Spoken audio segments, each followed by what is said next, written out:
আসসালামু আলাইকুম রহমতুল্লাহ। আশা করি সবাই ভালো আছেন। আজকে রবিবার,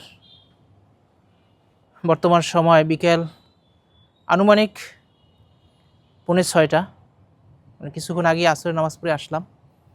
আজকের আবহাওয়াটা দেখতে পাচ্ছেন, মেঘাচ্ছন্ন। সকাল থেকে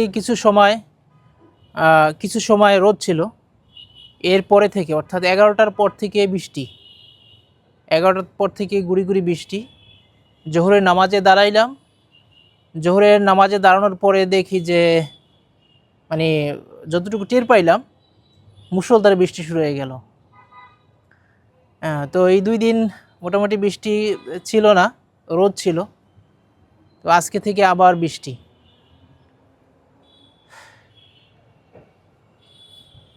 এখনও আকাশে মেঘ, দেখতেই পাচ্ছেন একদম থম খেয়ে আছে। পশ্চিমা আকাশে মেঘ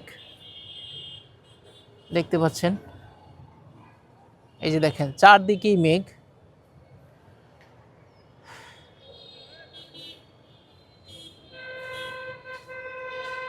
তো সবাই সবার জন্য দোয়া করবেন, সবাই সুস্থ থাকবেন, ভালো থাকবেন, এই কামনাই রইল। আমার জন্য দোয়া করবেন। আসসালামু আলাইকুম রহমতুল্লাহ।